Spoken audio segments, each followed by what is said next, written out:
নমস্কার বন্ধুরা, শুভ সকাল। পিন্টু পোলট্রি ফার্ম চ্যানেলে আপনাদের জানাই স্বাগতম। আজ হচ্ছে মুরগির সপ্তম দিন বা ভ্যাকসিনেশন ডে।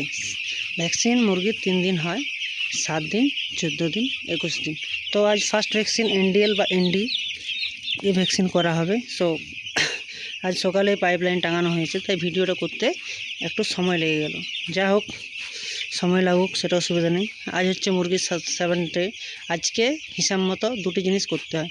এক হচ্ছে ভ্যাকসিনেশন, এবং দ্বিতীয় যেটা সবচেয়ে ইম্পর্টেন্ট পার্ট, সেটা হচ্ছে বডি ওয়েটটা চেক করতে হয়। প্রতি 7 দিন অন্তর অন্তর আপনারা অবশ্যই সবাই বডি ওয়েটটা চেক করবেন। কেননা 7 দিন পর পর আপনারা যদি বডি ওয়েট না চেক করেন, আপনারা বুঝতে পারবেন না যে আপনার মুরগি ঠিকঠাক খাবার খাচ্ছে কি না, মুরগি ঠিকঠাক জল খাচ্ছে কি না, এবং মুরগি যদি ঠিকঠাক খাবার জল খাচ্ছে তো সেটার ওজন হচ্ছে কি না, মুরগির কোনো প্রবলেম। সবচেয়ে বেশি ইম্পর্টেন্ট বা সবচেয়ে বেশি জরুরি তার বডি ওয়েট দেখেই বোঝা যায়। তাই সপ্তম দিনে আমি আমার জল লাইন বা পাইপলাইন চালু করেছি। হয়তো 2 দিন আগে চালু করা উচিত ছিল, কিন্তু আমার কিছু অ্যাক্সেসরিজ প্রবলেমের জন্য আমি করতে পারিনি।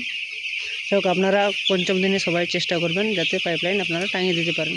যাই হোক, 7ম দিনে আমার মুরগির কন্ডিশন বা লিটার কন্ডিশন দেখতে পাচ্ছেন, একদম যথেষ্ট উন্নত আছে, এবং মুরগির জল বা ওয়াটার ইনটেক খুব সুন্দর করছে, এবং সাথে ফিড ইনটেকও সুন্দর করছে। আজকে হিসাব মতো আমার মুরগি, যেহেতু আমার 36টা মুরগি আছে, 2 বস্তা খাবার পুরো খেয়ে নেবে। এবং 2 বস্তা খাবার মানে 120 কেজি জল খাওয়া, 120 কেজি খাবার খাওয়া মানে 360 লিটার জল খেতেই হবে। এটাই হচ্ছে জল ও খাবারের নিয়ম। যাই হোক, 7th ডে আজকে আমি যেহেতু ভ্যাকসিন করব, সেহেতু আমি কোনো মেডিসিন দিইনি, জাস্ট নর্মাল শোধন জল চালিয়েছি। এবং রাত্রে ভ্যাকসিন করার পর একটি বায়ো বুস্টার বা অ্যান্টি বুস্টার কিছু একটা দিতে হবে, কেননা তাছাড়া বাইন্ড হবে না। 7ম দিনে আপনারা সবাই দেখুন যে আমি ড্রিঙ্কার কন্ডিশন অনেকটা উন্নত। এখন সাজানো হয়নি, জাস্ট এই পাইপলাইন হলো। তো সাজানো গোছানো করব, সন্ধ্যা পর্যন্ত আপনাদের যে আপডেট দেবো সন্ধ্যার, সেটাই আপনি সম্পূর্ণ দেখতে পাবেন যে খাবার ড্রিঙ্কার, জল ড্রিঙ্কার সমস্ত রকম লাগানো হয়ে গেছে। যাই হোক, 7 দিন বয়সে সম্পূর্ণ রকম করার পর আপনাদের বলা হবে যে বডি ওয়েট করার পর যে সম্পূর্ণ বডি ওয়েট ঠিকঠাক আছে কি নেই। তাই আপনারা অবশ্যই চ্যানেলটি দেখতে থাকুন। চ্যানেল না দেখলে বুঝতে পারবেন না, এবং ব্যবসা শিখতে গেলে কিছুটা নলেজেবল দরকার হয়। সেই জন্য আপনারা অবশ্যই দেখুন। আপনারা যেখান থেকে দেখুন, আপনারা যদি যে কোনো সমস্যা থাকে আমাকে অবশ্যই কমেন্ট করে জানান, আমি অবশ্যই তার সলিউশন দেবো। যে কোনো রকম প্রবলেম মুরগির হোক, আপনি বলুন, আপনারা বলুন, আমি অবশ্যই তার সমাধান দেওয়ার চেষ্টা করব। যাই হোক, আজ কোনো মোর্টালিটি হয়নি আমার ফার্মে, এবং খাবার এখনও লাগানো হয়নি। খাবার লাগাবো, বড় ড্রিঙ্কার যেহেতু খাবার লাগানো হবে, বা বেল ড্রিঙ্কার যেহেতু খাবার লাগানো হবে, সেহেতু চিপস ড্রিঙ্কারে অত একটু অ্যাভয়েড করে যাচ্ছি, যা খাবার আছে খাবারটা শেষ করে দেব, তারপর নতুন করে খাবার লাগাবো। এরকম প্রতিদিন ভিডিও আপডেট পেতে গেলে অবশ্যই আমার চ্যানেল সাবস্ক্রাইব করুন, পিন্টু পোলট্রি এক্সপার্ট, এবং সাথে থাকুন। এবং আজ 6ষ্ঠ দিনের চ্যালেঞ্জে আপনাদের অবশ্যই দেখিয়ে দেবো যে আমার মুরগির বডি ওয়েট।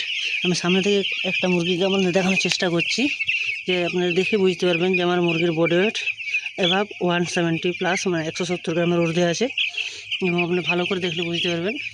এবং আমি আপনাদেরকে লেটার কন্ডিশনটা আমার দেখানোর চেষ্টা করব, যে লিটারের মধ্যে খুব সুন্দর একদম ফাঁকা ফাঁকা লিটার আছে, মানে অ্যামোনিয়া গ্যাসের কোনো হওয়ার চান্স নেই।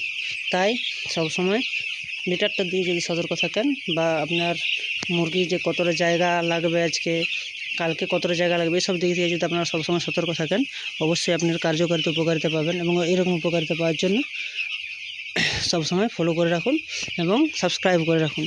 তাহলে হয়তো পরবর্তী যে ভিডিওটা আপলোড করব, সেক্ষেত্রে আপনারা হয়তো গুরুত্বপূর্ণ কিছু টিপস পেতে পারেন। যাই হোক, কাল আলোচনা করেছিলাম আমি তুঁত ভিনিগার নিয়ে। তুঁত ভিনিগার অবশ্যই কালকের থেকে, আজকে অ্যান্টিবায়োটিক বা বুস্টার চালানোর পর আমি কালকের থেকে অবশ্যই তুঁত ভিনিগারের ডোজ করব 3 দিন।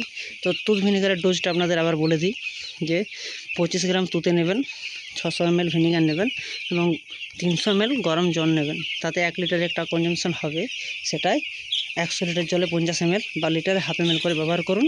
তাতে আপনার যেই 7 দিন পরে যে ইকোয়াল সিমটমসটা থাকবে, সেই ইকোয়াল সিমটমসটা সম্পূর্ণ কেটে যাবে। এবং এখনও পর্যন্ত আমার মারমে এখনও কিডনি সিমটমস আসেনি, কিন্তু বর্ষাকাল অতি অবশ্যই আসবে।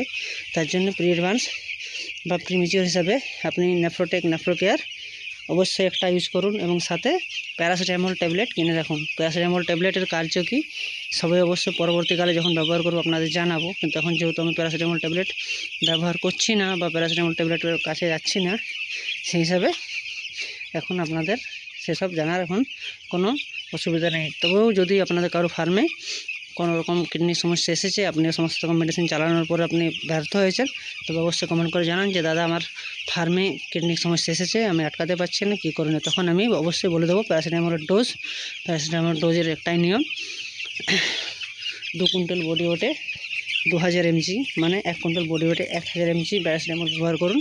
তাতে আপনি কিডনি থেকে অনেকটা সুরাহ পাবেন এবং মোর্টালিটি অনেকটাই কমে যাবে।